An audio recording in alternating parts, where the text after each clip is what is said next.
Gênesis, livro de Gênesis, primeiro livro da Bíblia, capítulo 37. Nós vamos ler bastante nesse início, para dar um pano de fundo aqui para a nossa ministração, para aquilo que o Espírito Santo vai falar conosco. Então fique comigo nesse começo. Vamos tirar o atraso da leitura da semana. Aqueles que não leram, aí vai ler os capítulos todos hoje aqui, tirar o atraso. Mas fiquem conectados, não são versículos, não são textos aleatórios, eles se conectam, tá bom? Gênesis, capítulo 37, versículo 2. Diz assim: esta é a história de Jacó. Quando José tinha 17 anos, apacentava os rebanhos com seus irmãos. Sendo ainda jovem, acompanhava os filhos de Bila e os filhos de Zilpa, mulheres de seu pai, e trazia más notícias deles a seu pai. Agora o versículo 28. E quando os mercadores midianitas passaram, os irmãos de José o tiraram da cisterna e o venderam aos ismaelitas por 20 moedas de prata. E os ismaelitas levaram José para o Egito. Agora capítulo 41, a partir do versículo 37. O conselho de José agradou ao faraó e a todos os seus oficiais. Então o faraó perguntou aos seus oficiais: será que poderíamos achar alguém melhor do que José? Um homem em quem está o Espírito de Deus? Depois faraó disse a José: visto que Deus revelou tudo isto a você, não há ninguém tão ajuizado e sábio como você. Você será o administrador da minha casa, e todo o meu povo obedecerá a sua palavra. Somente no trono eu serei maior do que você. E faraó disse mais a José: eis que eu constituo autoridade sobre toda a terra do Egito. Então faraó tirou o seu anel sinete da mão e o pôs no dedo de José. Mandou que o vestissem com roupas de linho fino, e lhe pôs no pescoço um colar de ouro. E o fez subir na sua segunda carruagem, e clamavam diante dele: incline-se todos. Desse modo deu-lhe autoridade sobre toda a terra do Egito. Disse ainda faraó a José: eu sou o faraó, mas sem a sua ordem ninguém poderá fazer nada em toda a terra do Egito. E faraó chamou José de Zafenate Paneia e lhe deu por mulher a Senate, filha de Potífera, sacerdote de On. E José percorreu toda a terra do Egito. E todo mundo diz amém? Glórias a Deus. Que texto maravilhoso. Gostoso de ler um texto desse, não é? Não é? Eu falo a verdade. É gostoso de ler tudo aquilo que José viveu nesse trecho que nós lemos. Ele foi honrado diante de todo o Egito. Egito, nessa época, era o maior governo da terra. Então, José estava como ali abaixo do faraó, ele que governava toda a terra. Ele tinha poder sobre tudo. E ele foi honrado publicamente. E eu gosto muito de ler esse texto, porque ele recebeu roupas novas, joias, recebeu uma família, recebeu honra. Mas não foi sempre assim na vida de José. Não foi sempre assim na vida de José. Como nós lemos no começo, o primeiro versículo que nós lemos disse: esta é a história de Jacó. Quando José tinha 17 anos. Quantos anos ele tinha?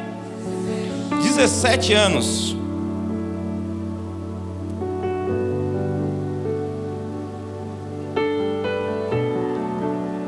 Eu aprendo uma primeira lição. Quando foram contar a história de Jacó, falaram sobre quem? Sobre José. Mas não é a história de Jacó?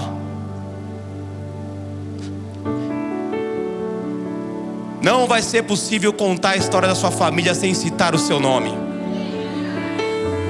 Quando forem contar a história da sua mãe, vão ter que falar de você.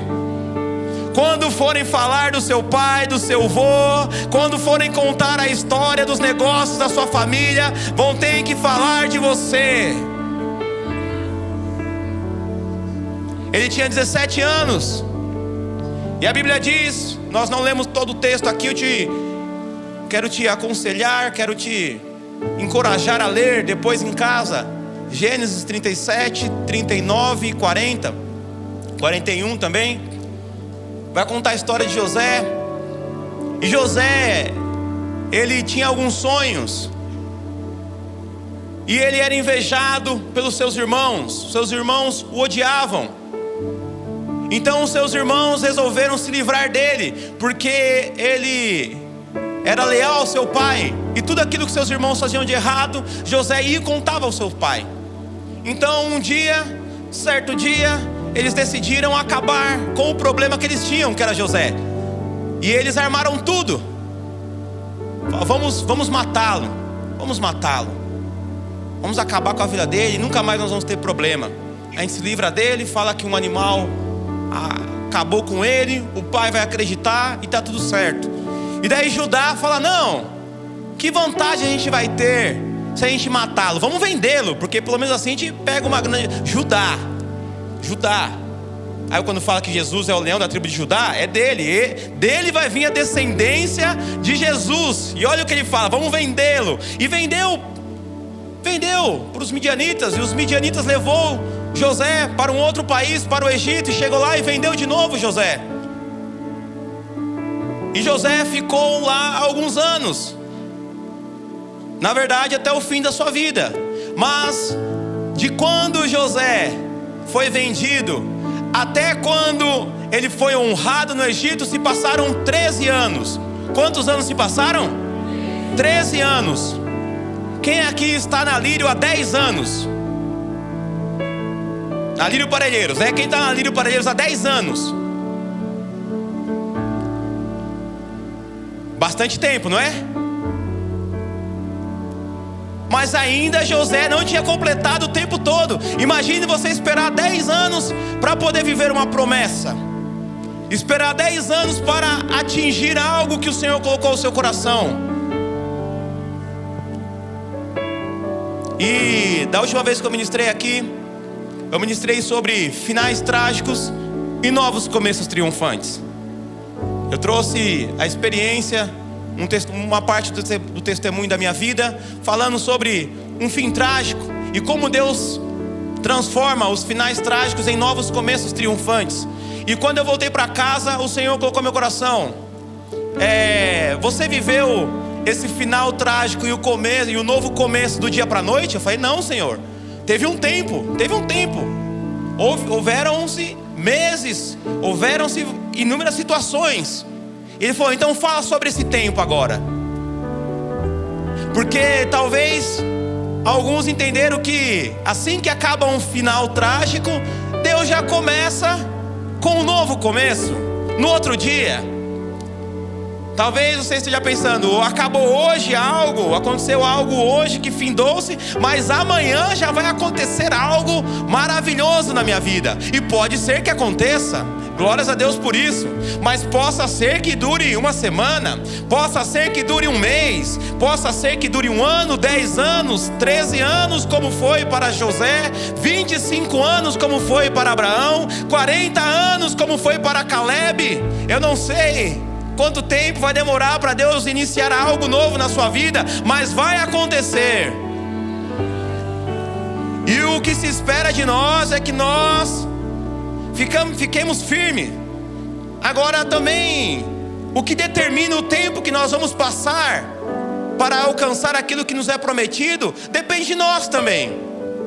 Muitas vezes nós atrasamos os processos de Deus em nossas vidas. Muitas vezes algumas coisas não aconteceram ainda por uma postura nossa, ou por uma falta de postura nossa, por decisões ou escolhas que fazemos.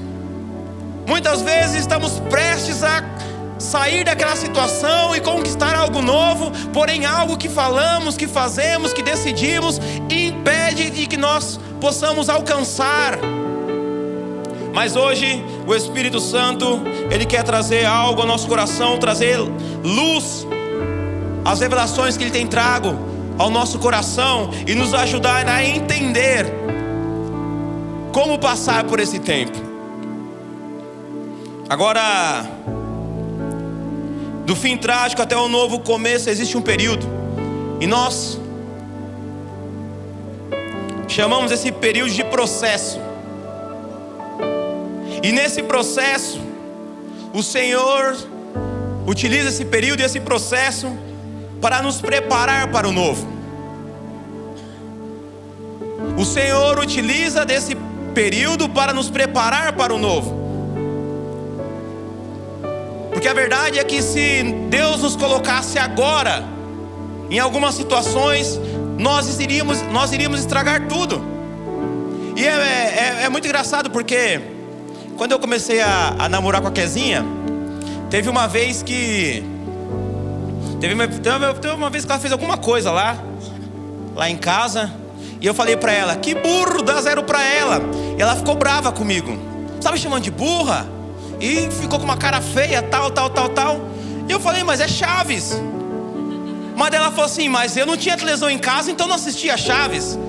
E daí eu falei: então fica difícil, porque eu tive que explicar pra ela que era uma piada do Chaves. Não, mas gente, que burro dá 0 pra ele é uma coisa, não tô te ofendendo, é algo da nossa cultura, é Chaves. Mas ela cresceu numa igreja tradicional, com pais tradicionais, religiosos, que não tinha televisão, então ela não conhecia Chaves. Ela conhecia de ouvir falar, mas nunca tinha assistido. E eu tive que dedicar alguns dias da minha vida para assistir Chaves com ela. E daí aproveitei e assisti Todo Mundo Odeia o Chris, e eu, a patroa, ela não assistia nada, Pica-Pau, Tom e Jerry. Não dava para conversar com ela, porque esse era o meu repertório. Calma que eu vou chegar lá. Tem um final triunfante aí, calma. Mas foi muito bom. Por quê? Porque nós criamos o hábito de assistir coisas junto e em família, e começamos a introduzir a Dudinha nisso. E é difícil você encontrar conteúdo que a família possa assistir juntos. E nós começamos a ir para alguns reality shows de casa, sabe? Compra e Venda, Irmãos a Obras, Do Velho ao Novo, Ame ou Deixa, Reforma, tal. E começamos a assistir isso, e é muito legal, a gente assiste juntos. E a gente fala: essa casa eu moraria. Essa casa, às vezes a Kezinha fala: eu não moraria nessa casa. Fala: pô, você mora no Varginha, você não moraria em Toronto? Só tem moto e forró a noite inteira. Mesmo essa casa caindo aos pedaços é melhor. E é muito gostoso esses momentos em família. E agora nós estamos num novo reality show, que é Pesadelo na Cozinha. Estamos investindo um tempo em família, e é muito legal. E eu comecei a pesquisar, porque você assiste um programa e você vê o restaurante e te dá vontade de comer aquela comida que eles apresentam, né? E a gente começa a pesquisar: onde que fica esse restaurante, que dia que fica aberto, será que dá pra gente passar lá? E eu descobri que muitos desses restaurantes fecharam, mesmo após a consultoria. Para quem não assistiu ainda a Pesadelo na Cozinha, é uma consultoria de um chefe muito famoso, o Eric Jacan, aquele do Masterchef. E ele vai até alguns restaurantes que estão prontos a fechar, estão prestes a fechar, estão na falência, já tá. E ele vai ali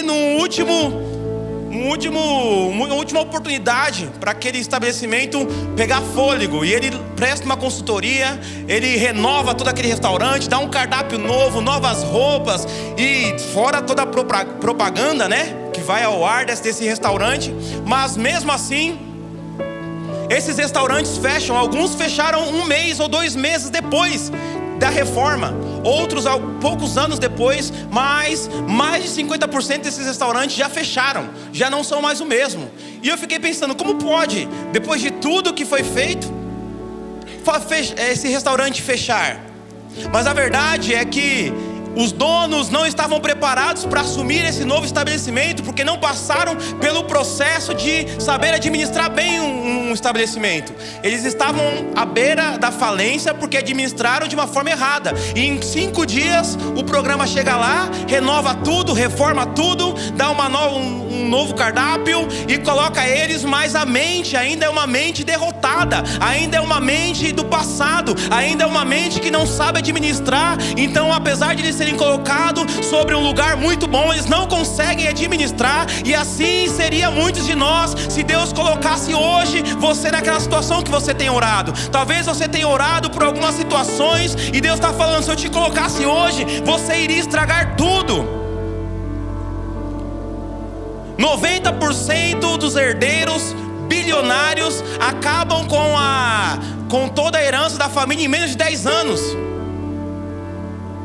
Hoje quase todos os bilionários, por exemplo, Bill Gates, ele vai deixar apenas 10% da sua fortuna para os filhos. Os outros 90% ele vai doar caridades, estudos, para pesquisas, porque ele não quer deixar para os filhos, porque sabe que os filhos vão acabar, porque os filhos vão herdar algo que eles não dão valor para aquilo, porque eles não passaram pelo processo do pai para ter aquela riqueza. Então eles não valorizam. Então os pais deixam um pouquinho de dinheiro só para não morrer de fome, tipo Bill Gates vai deixar tipo 10 milhões para cada filho para não morrer de fome. Mas também eles falam ainda, e isso é para que eles não precisem, para que eles possam trabalhar também. Vou deixar um pouquinho para não morrer de fome, mas para que eles possam trabalhar. Talvez você está falando 100 mil, alguém aqui hoje 100 mil resolveria a sua vida financeira? Ninguém? Pois tem um pessoal ali anotando uns Pix ali atrás ali, iria transferir para você. Quem aqui hoje 100 mil, você fala assim, 100 mil resolveria minha vida financeira, e a partir do mês que vem eu seria um ofertante de missões assim, monstro.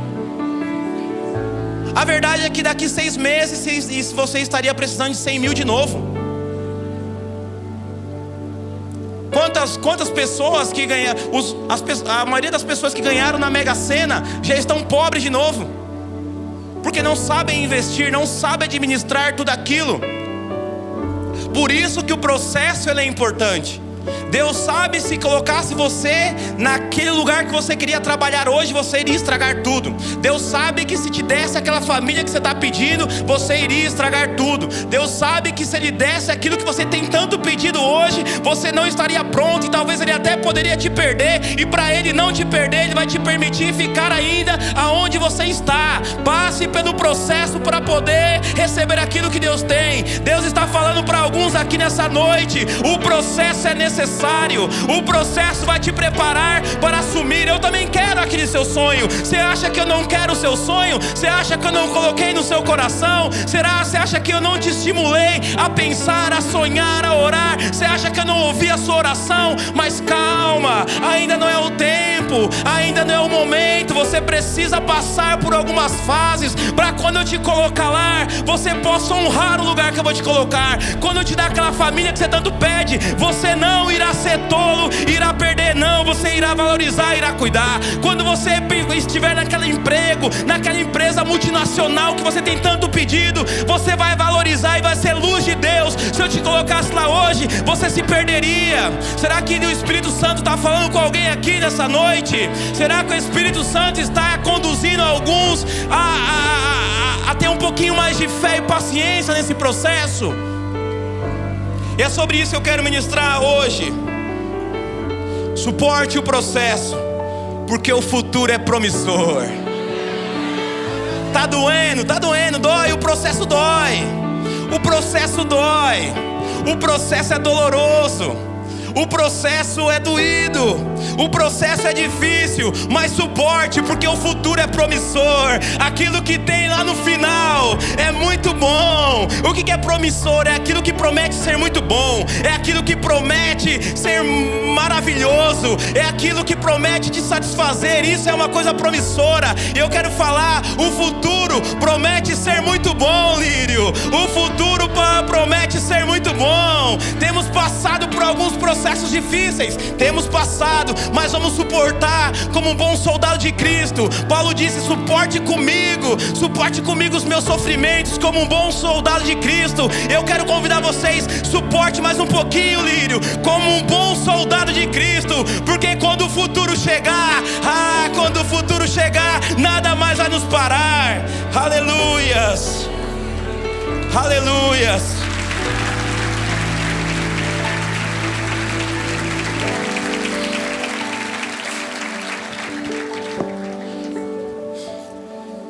Eu contei muito sobre o meu testemunho. Muito não, contei um pouco sobre o meu testemunho.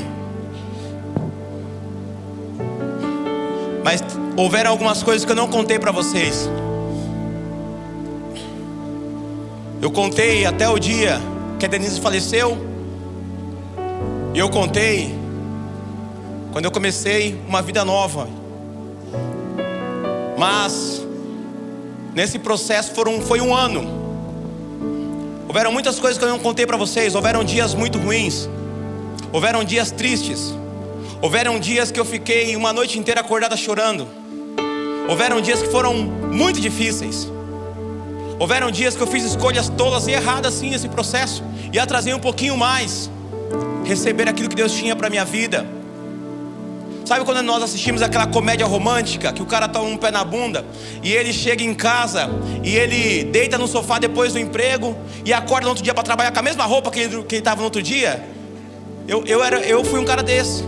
Eu chegava da escola que eu trabalhava, eu deitava 7 horas no sofá, dormia até 3 horas da manhã, acordava 3 horas da manhã, comia, jantava, comia alguma coisa, não conseguia dormir mais. 6 horas eu saía para trabalhar, trabalhava cansado porque não dormia direito, falando: hoje, essa noite eu vou dormir melhor. Dias e dias, semana após semana. Todos os dias quando eu chegava antes de dormir, que eu ia escovar meus dentes, eu olhava no espelho e eu falava: menos um dia de sofrimento, menos um dia de sofrimento. Eu não sabia quando isso ia acabar. Nem tudo foram flores. Houve muita coisa da qual ninguém sabe, ninguém nunca vai saber, que eu passei sozinho na minha casa. Houve feriados, domingos, Natal, Ano Novo, aniversário, datas importantes para mim que eu passei sozinho. Férias que eu estive lá sozinho na minha casa, sem ninguém, chorando. Ninguém viu isso que eu passei. Foi um processo que eu precisava passar. E o pastor, na primeira ministração dele sobre propósito, ele falou um pouco sobre processo, sobre suportar o processo. Ele deu o exemplo da borboleta. E é solitário. Realmente muitos dos processos que nós passamos é solitário. Muitos dos processos que nós passamos é solitário. É só você. É só você mesmo. Não vai ter mais ninguém lá. E eu me recordo que em julho de 2019, no meio de tudo isso, eu fui fazer uma especialização nos Estados Unidos. E eu estava lá na Califórnia. E em julho aqui é inverno, mas lá é verão. E eu estava numa praia no centro-oeste da Califórnia. Uma praia muito bonita chamada Point Lobos. Aquelas praias que parece desenho assim. E eu estava lá sentado. E eu me recordo que eu estava olhando aquilo. E eu estava sozinho. Eu fui para os Estados Unidos sozinho, sem falar inglês, sem falar nada. O que eu sabia falar era: I don't understand you, sorry. De verdade, eu conversava com as pessoas através do Google Tradutor no celular. E eu fiz esse curso. E eu lembro que eu estava lá, no meio de tudo isso. Teve um final de semana que nós tivemos final de semana livre. E nós fomos para essa praia. E eu fiquei sentado olhando o mar, já era o Pacífico. E eu olhei aquilo lá e o Senhor falou: eu tenho vida para você, filho. Eu tenho muitas coisas boas para você. Você está aqui, você não está nem curtindo. Você está numa viagem dessa que muitos gostariam de fazer e você está chateado com algumas coisas. Eu ainda tenho vida para você. E o meu luto acabou ali. Talvez para muitos de nós, talvez para muitos aqui não vai ser numa praia na Califórnia que a chave vai virar, mas a chave pode virar hoje para você. A chave pode virar agora para você. Talvez o seu coração esteja dolorido por algumas situações que você tem passado, e Deus está falando: filho, eu ainda tenho vida para você. Vida, filho, eu ainda tenho muitas alegrias para você viver. Eu ainda tenho muitos planos, não está nem na metade ainda. Levanta, reage, olha para o horizonte, para de ficar olhando para o passado. Suporte um pouquinho mais o processo. E eu voltei dos Estados Unidos falando: eu tenho vida, eu quero viver tudo aquilo que o Senhor tem para mim. Eu quero voltar a sonhar, eu quero voltar a viajar, eu quero voltar a ter alegria. Depois que eu voltei dos Estados Unidos, a primeira coisa boa que me aconteceu foi a Kezinha me mandar uma mensagem.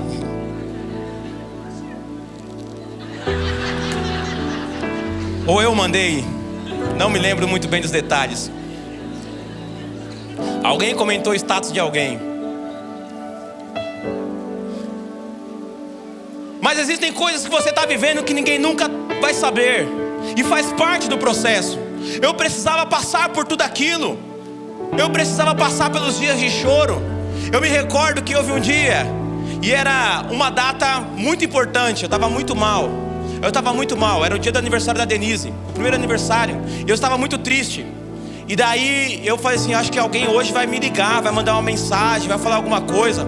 E daí um amigo meu falou pra mim, eu estava na igreja, um amigo meu falou: me espera que eu quero conversar com você no final do culto. E eu esperei, eu falei assim: ele vai me consolar, vai orar comigo. E daí ele saiu e começou a chorar, e começou a falar as dificuldades dele. E nós comemos um salmão muito bom naquele dia, e eu precisava muito de uma consolação, e eu acabei consolando ele dos problemas dele. Num dos dias mais difíceis da minha vida, eu pude ser uma bênção para outra pessoa que estava com uma dificuldade. E é isso que acontece quando a gente para de olhar para nós mesmos. Mesmo assim, sofrendo, mesmo no seu dia mais difícil, Deus pode te usar aonde você está para ser um canal de bênção. Naquele dia que você está trabalhando pela graça, que você está fazendo o seu trabalho ali, falando: não queria estar aqui, está difícil, e durante o dia a lágrima rola pelo canto do olho, mas levanta a cabeça, tem alguém precisando de uma palavra de Deus, uma palavra que pode vir de você. Você pode ser sim uma bênção, mesmo no seu dia mais difícil. Suporte um pouquinho mais o processo, aguenta um pouquinho mais. Aleluias. Decisões. Eu não faltei um dia. Mesmo com muita dificuldade, eu trabalhei todos os dias. Honrei. Não faltei um culto na igreja. Continuei servindo na igreja, mesmo passando por processos difíceis, mesmo passando por dias muito difíceis. Tome decisões corretas. Cuidado, o inimigo ele é especialista em trazer ilusões. O inimigo ele é especialista em trazer ilusões. Ele traz ilusões, não é verdade? Pastor Melk uma vez falou isso para mim. Quando o Satanás levou Jesus até o alto do templo e mostrou todos os reinos da terra e falou: se você me adorar, eu vou te dar tudo isso. Era verdade ou era uma ilusão? Era uma ilusão, não era real. Satanás faz isso com a gente, ele quer nos iludir. Nos dias mais frágeis das nossas vidas, nos dias mais difíceis, o inimigo ele quer nos iludir. É uma ilusão. Talvez algumas coisas estão surgindo para você lá no... Deus está falando: cuidado, isso não é de mim, isso é uma ilusão. Fácil assim? Fácil. Se é fácil, desconfia. Se é muito fácil, desconfia. Se é muito fácil, desconfia. O choro. Chorei bastante. Tinha dias que eu me jogava no tapete da minha casa e chorava até não ter mais lágrimas. Mas teve um dia que eu falei: chega, o choro precisa acabar.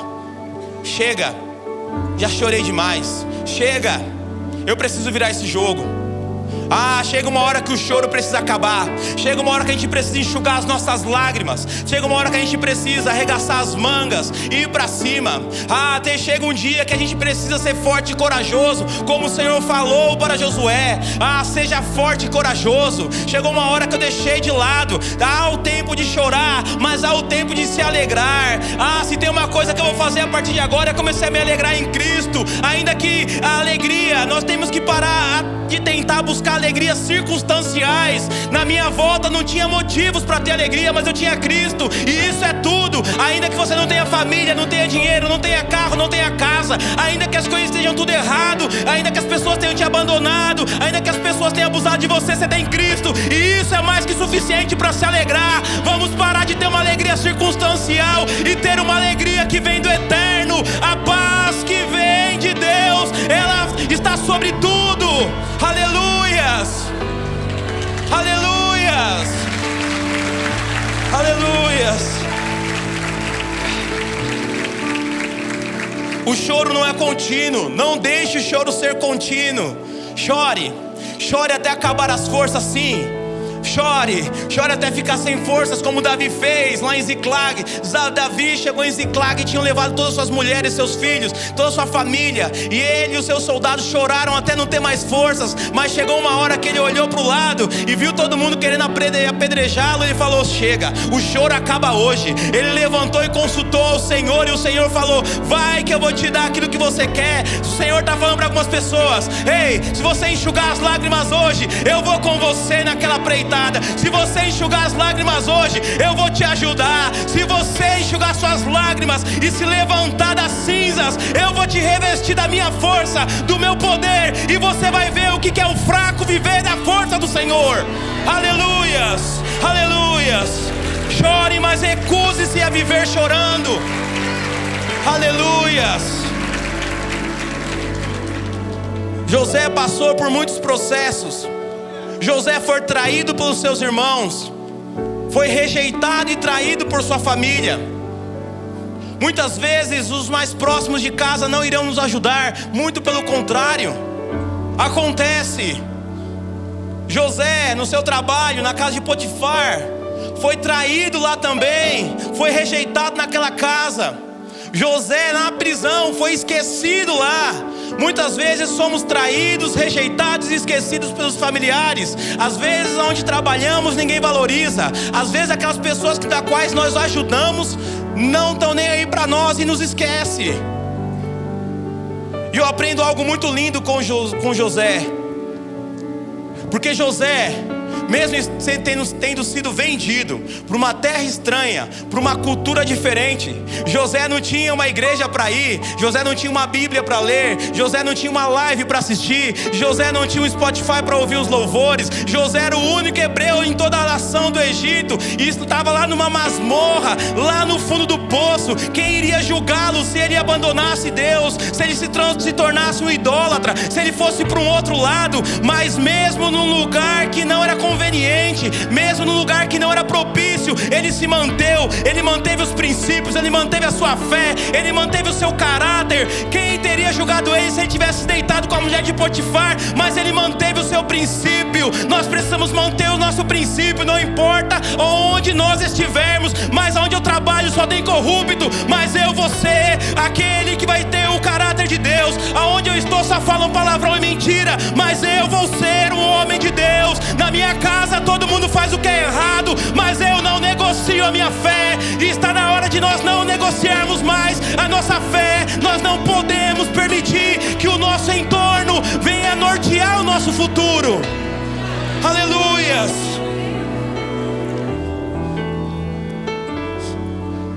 Eu já conheci a Kezinha quando nós começamos a namorar, mas bem pouco.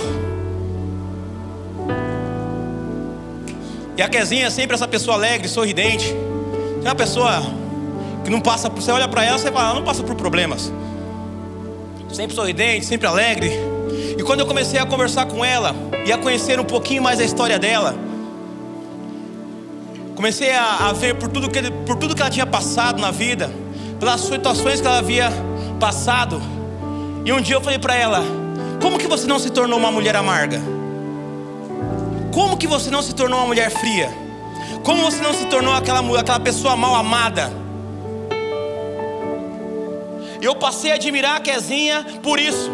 Por apesar de ela ter passado por tantas coisas difíceis, ela nunca projetou nos outros as suas dificuldades. Muitas vezes ela passava por situações muito difíceis no particular, mas chegava na igreja, era sorridente para todo mundo, conversava com todo mundo, e ninguém nem imaginava da situação que ela estava passando. Quantas pessoas, por muito menos do que ela passou, se tornaram amargas, mal amadas, fria, projetam em outras pessoas a sua insatisfação, a sua tristeza, as suas frustrações. E José não. José, mesmo passando por tudo isso, nada pôde interromper o agir de Deus na vida dele, nada pôde fazê-lo mudar a sua personalidade, o seu caráter. E hoje eu falo, a Kezinha é uma das melhores pessoas, é a melhor pessoa que eu já conheci. E não é porque é minha esposa, e não é porque eu difamei ela no começo, tô brincando. É porque é verdade. Uma pessoa que tem uma capacidade muito grande de perdoar, de recomeçar. E por que eu estou falando isso? Porque a partir do momento que o Espírito Santo me fez ver isso nela, nós nem éramos casados, eu comecei a orar e falei: Senhor, me dê sabedoria para cuidar da Kezinha. Me ensina a ser um marido. Porque o exemplo que eu tinha de marido na casa dos meus pais não era bom. O exemplo que eu tinha de marido do meu pai para minha mãe não era um exemplo bom. O exemplo que eu tinha de pai não era um exemplo muito bom. Talvez você não seja um mau marido, talvez você não seja um mau esposo. Na verdade, você está projetando aquilo que você conheceu a vida inteira. Mas eu preciso te dizer algo: não projete aquilo que você viu dos seus pais nos seus filhos, aquilo que você viu do seu pai na sua mulher. Você não pode projetar isso. Você tem que falar: Senhor, eu não vi um exemplo muito bom, então me ensina. Porque se eu for continuar, a geração aqui da minha família vai ser desgraça em cima de desgraça, e eu não quero isso. E eu fui para o joelho e eu orava: Senhor, me dê sabedoria, me ensina a honrar, me ensina a amar, me ensina a respeitar, principalmente quando ela não estiver perto, que eu possa ser um marido. Senhor, o Senhor está me dando uma nova chance. Deus é o Deus de novas chances. Ele me deu uma nova chance de ter uma família. Como eu iria desperdiçar tudo isso? Eu orei tanto no meio do meu processo, no meio das minhas lutas, das minhas dificuldades. Eu orava, pedia, e Deus me deu. Eu falei: Senhor, não me deixe estragar tudo agora, porque eu lembro como que é ficar sem ninguém. Eu me lembro como é que são as noites sozinho. Eu me lembro como que é não ter uma família. Agora que o Senhor está me dando uma oportunidade, eu vou valorizar. O Senhor está falando para algumas pessoas: valorize aquilo que você tem nas mãos. Ainda que o seu exemplo não tenha sido melhor, me peça que eu vou te ensinar a ser um marido. Me peça que eu vou te ensinar a ser um pai. Para de projetar as frustrações dos seus pais nos seus filhos. Isso é sério. Isso é muito sério. É o mais fácil. É fazer o que aprendemos. E depois de hoje, joga uma responsabilidade nos pais, porque os seus filhos vão fazer com a família deles o que você faz com eles. Pais, suas filhas vão escolher um marido igual você. Mães, seus filhos vão escolher uma esposa que lembre você. Isso te consola ou te preocupa? Mamãe, você que tem uma filha, você olha para o seu marido e fala: minha filha pode casar com um homem como o meu marido. Isso te consola ou te preocupa?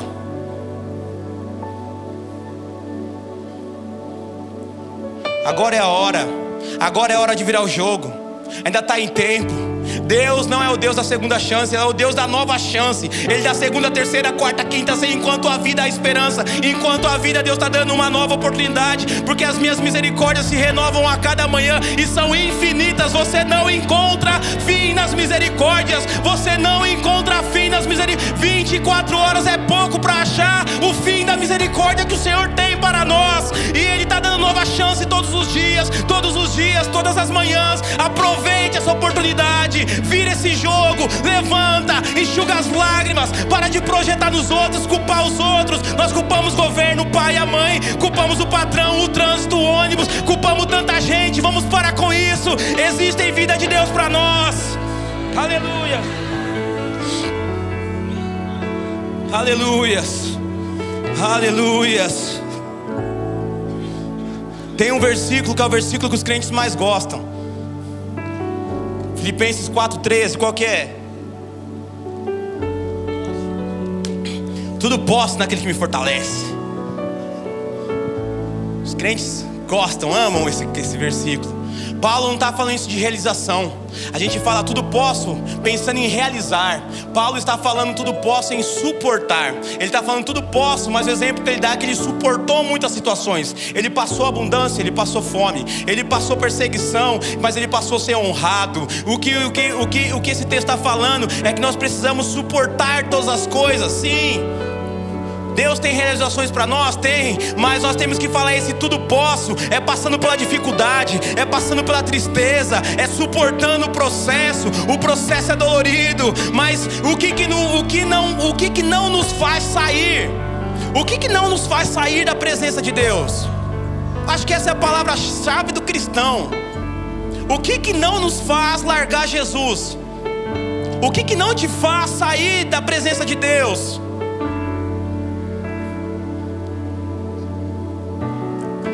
Se não for uma projeção de futuro, de morar com Ele na glória, está errado. Porque o melhor que nós pudéssemos viver com Ele nessa terra é muito pouco diante de tudo aquilo que Ele tem para nós numa eternidade. O que não me faz largar Jesus é porque eu já vivi muito tempo sem Ele. E o mais próximo que eu quero chegar do inferno é essa terra. Para alguns o mais perto do inferno vai ser essa terra. Para outros o mais perto do céu vai ser essa terra. Isso é muito pouco. O que essa terra tem para nos oferecer? Eu me lembro dos meus dias solitários. Eu me lembro de quando eu não tinha Jesus. Eu me lembro de quando eu não tinha esperança, expectativa, eu não tinha nada. Eu me lembro quando eu ia dormir com fome e acordava com fome. Eu me lembro quando eu não tinha roupa. Eu me lembro quando a minha casa chovia e alagava, os ratos andavam lá dentro. Eu me lembro de tudo isso. E hoje Jesus me deu uma nova vida. E não é porque eu tenho uma casa que não alaga, não é porque eu não tenho uma casa que é limpinha, não é porque eu tenho família, é porque eu tenho paz com Deus e paz com os homens. É porque eu sei para onde eu vou, é porque o Espírito Santo mora dentro de mim. Porque nos dias mais tristes eu sinto Ele ali, às vezes em silêncio, mas só abraçado com Ele. E isso me basta suportar os processos. Aleluias. Aleluias. Gênesis 39:2. O Senhor Deus estava com José, que veio ser homem próspero e estava na casa do seu dono egípcio. 3. Potifar viu que o Senhor estava com José e que tudo o que fazia o Senhor prosperava em suas mãos. Agora 21. O Senhor, porém, estava com José, foi bondoso com ele e fez com que ele encontrasse favor aos olhos do carcereiro. Este confiou às mãos de José todos os presos que estavam no cárcere, e José fazia tudo o que se devia fazer ali. O carcereiro não se preocupava com nada do que tinha sido entregue às mãos de José, porque o Senhor estava com ele e tudo que ele fazia o Senhor prosperava. Nós lemos 4 versículos e disse que o Senhor estava com ele 4 vezes. O Senhor estava com José e ele prosperava no lugar mais hostil que tinha. Eu vim aqui para dizer para você, Lírio, o Senhor está com você e é possível prosperar no meio do mais profunda crise das suas finanças. É possível prosperar ainda que você esteja num lugar que não é lícito, não dá para prosperar, não dá, aos olhos humanos não dá, mas eu vim para dizer, o Senhor está com você, e se o Senhor estiver com você, você não precisa de mais nada.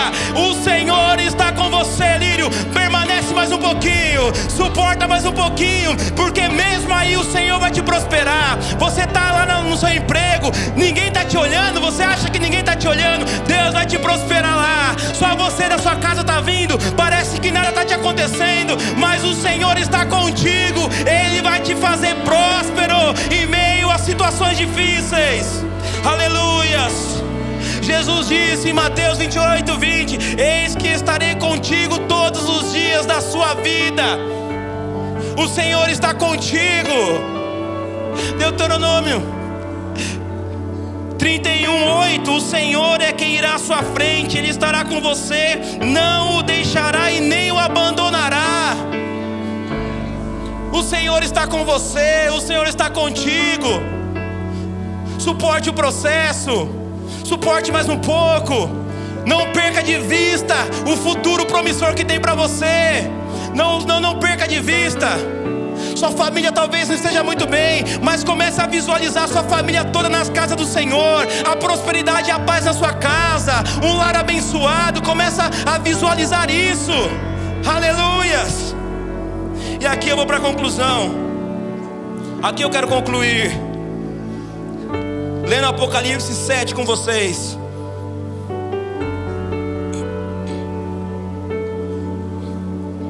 Apocalipse 7:16. Jamais terão fome, nunca mais terão sede, não cairá sobre eles o sol, nem qualquer outro calor forte. Pois o Cordeiro que está no meio do trono os apacentará e os guiará para as fontes da água da vida. E Deus lhes enxugará dos olhos toda lágrima. Esse é o futuro que Jesus nos promete, igreja. Esse é o futuro que Jesus nos promete.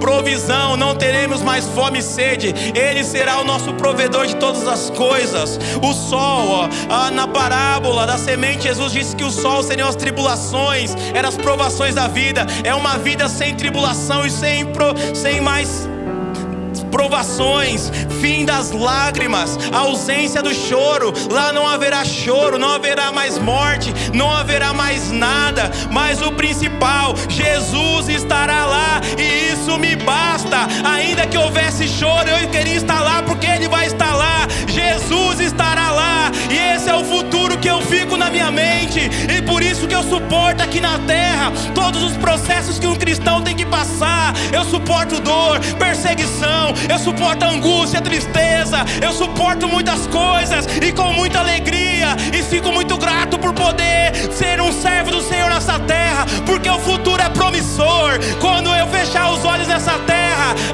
quando eu fechar os olhos nessa terra, não haverá mais dor, não haverá mais choro. O meu mestre, o meu amigo, o meu conselheiro, o meu pai, o meu irmão estará lá me recebendo de braços abertos. Não perca esse futuro, igreja. Não perca esse futuro, Lírio. Eu quero te convidar a ficar em pé. Eu não sei por qual processo você passou até aqui. Eu não sei por quais processos você tem passado. Eu não sei pelo que você tem sofrido. Eu não sei como está a sua vida. Mas suporte mais um pouco. Suporte mais um pouco, porque o futuro é lindo aí nessa terra. Talvez você acredite que mais nada há de bom para viver nessa terra. Muitas vezes eu orava: Senhor, me leva. No meio da minha dor, da minha dificuldade, muitas vezes eu falei: Senhor, me leva. Não quero mais viver nada nessa terra. Me leva, me leva, me leva. Não quero mais, me leva para Ti. Que bom que Ele não me levou, porque hoje eu posso encorajar cada um de vocês e falar: Deus tem um novo futuro sim. Se você passar pelo processo, se você ficar firme, você viverá sim o melhor de Deus para a sua vida. Você viverá os planos dEle sim. O Senhor tem vida nova para cada um de nós. Deus tem um futuro triunfante. Esquecendo-me das coisas que para trás ficaram, eis que olho para Cristo.